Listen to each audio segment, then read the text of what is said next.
Focus sur les crypto-monnaies à présent avec vous, David Derry, avec le Bitcoin qui n'a pas réussi à se maintenir. Exactement, la semaine dernière, on voyait justement que le Bitcoin avait dépassé les 10 000 $ et malheureusement, ça n'a pas duré très longtemps parce que dans la même journée, il était redescendu aussi vite qu'il était monté. Donc là, on peut le voir à l'écran, le graphe du Bitcoin, mais qui malgré ça est quand même en hausse et qui continue sa reprise depuis maintenant la baisse qu'on avait eue justement au mois de mars, aux alentours du 13 mars où le Bitcoin était passé de un peu plus de 9 000 $. On était descendu en dessous de 4 000 $ en l'espace de vraiment quelques minutes. Et depuis ce moment-là, on est quand même dans une reprise et dans une tendance quand même assez haussière. Malheureusement, le Bitcoin qui n'arrive pas à se maintenir et à vraiment dépasser les 10 000 $ et qui continue justement ces variations entre une borne haute qui sert de résistance à 10 000 $ et une borne basse qui sert de support aux alentours de 9 000 $.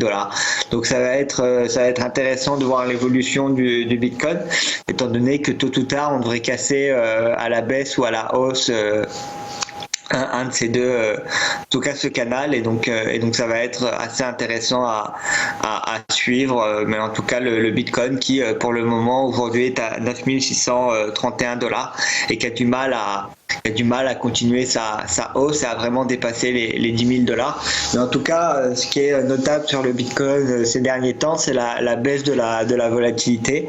Depuis la grosse baisse qu'on avait eue justement en mars, on a un Bitcoin qui a été quand même beaucoup moins volatile ces derniers temps, et on verra un peu plus tard que la volatilité pourrait même être comparée à des indices, à des instruments un peu plus classiques du style Nasdaq. Donc c'est quand même un assez bon point pour le Bitcoin.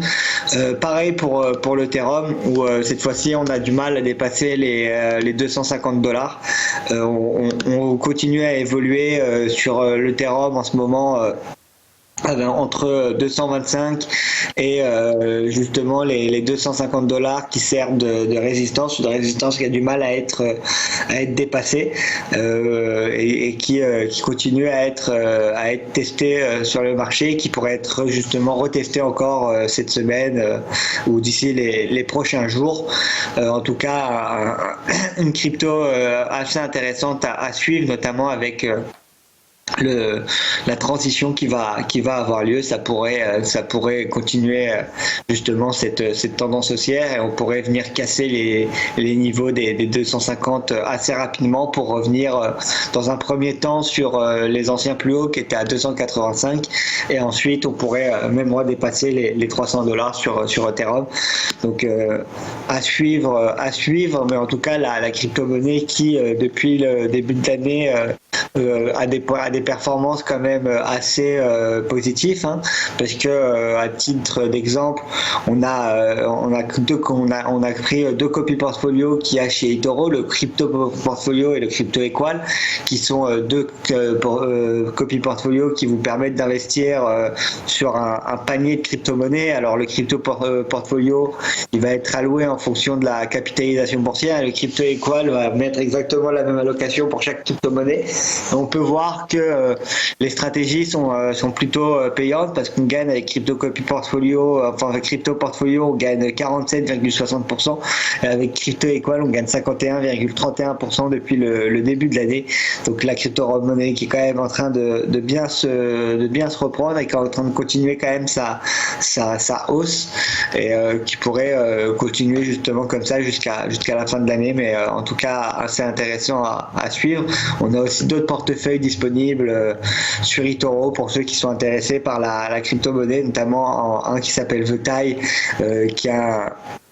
qui va investir en fonction des sentiments sur les réseaux sociaux. Donc plus les sentiments sont bullish ou bearish sur une crypto ou une autre, plus le fonds va investir dessus. Ou sinon on a aussi Napoléon X, qui est un gestionnaire un gestionnaire de fonds justement français spécialisé dans la crypto qui propose eux aussi des solutions et qui sont plutôt bien positives depuis le début de l'année. Donc n'hésitez pas à aller voir ça sur eToro.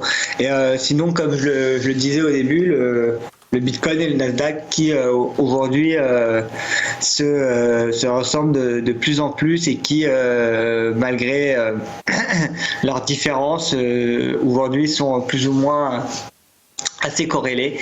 On parlait souvent que le Bitcoin était très volatile et n'était pas adéquat comme placement financier, en tout cas pour les personnes qui cherchaient le moins de risques.